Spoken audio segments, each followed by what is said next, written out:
Gotta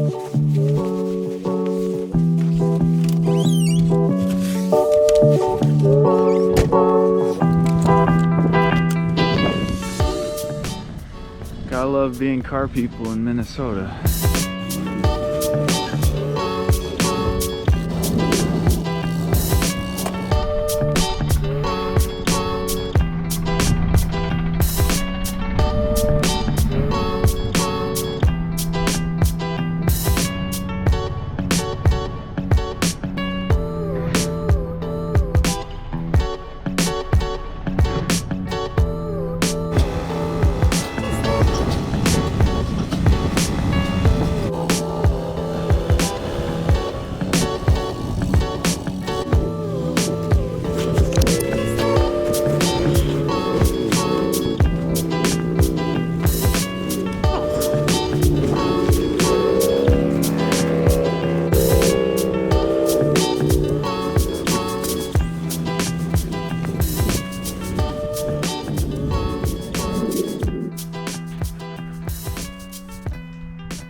Okay, to start the header install, first thing you need to do is disconnect the O2 sensors, or the plugs for them.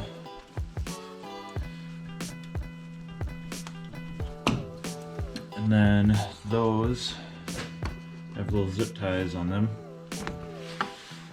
You just pop those out.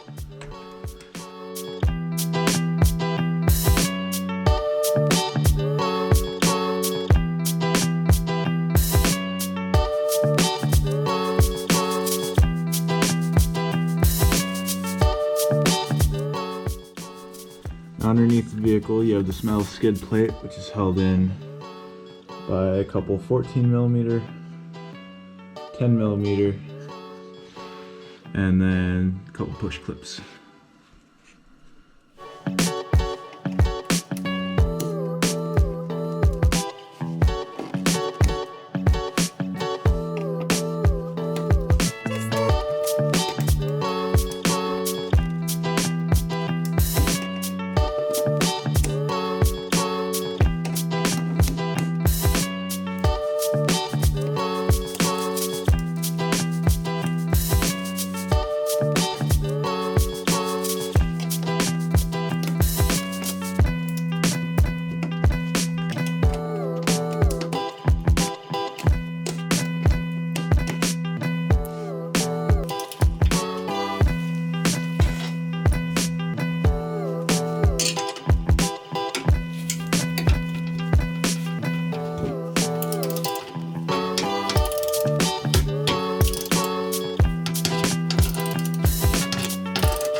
Okay, now that that is off, you're gonna want to hit the bolts with some PV Blaster, WD-40, just to make your life a little bit easier getting them off. Let that soak in for a little bit.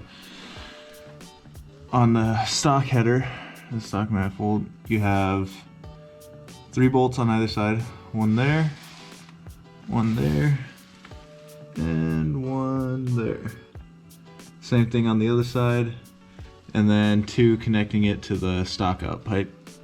So I'm gonna go ahead and hit those. Okay, so I got all the header bolts loosened up.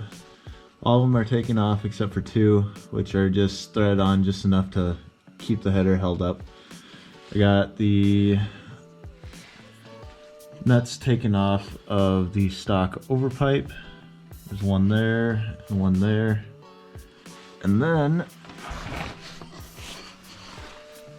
you can see, took 2 nuts off of where the overpipe connects to the underpipe, because I'm going to be replacing the header and the overpipe with the Tomei header and overpipe.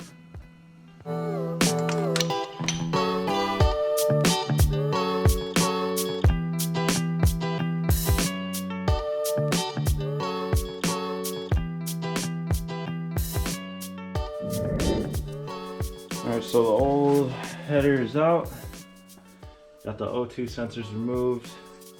Make sure that when you remove those and put them in the new header, that you put them in the right spot. So I would recommend doing them one at a time. That way there's no chance of you messing it up, or label them. And there's the new Tomei unequal length header. It's going to be going in, slightly used. So when you go to put these in, your hands are probably all greasy and grimy. So you're going to want to either wear gloves or wipe off the headers before you actually run the engine, because you'll burn fingerprints and any hand marks into those. Now the biggest pain of doing the overpipe is actually getting it out. So the easiest way to do it is get a jack, a piece of wood to spread out the weight, put it underneath the oil pan, and then what you're going to do is lift up the motor just enough to get the overpipe out. And in order to be able to lift the motor at all, you're going to need to remove that bolt right there, which is attached to the motor mount that's closest to the overpipe, and that'll allow you to lift the engine just a little bit to get that overpipe out. Alright, about 2 minutes later, overpipe is out, and it only needs to be lifted a tiny little bit. So you can still see the stud is still sticking through quite a ways, but maybe lift it 1/2 inch to 1 inch, and then the overpipe just slides right out.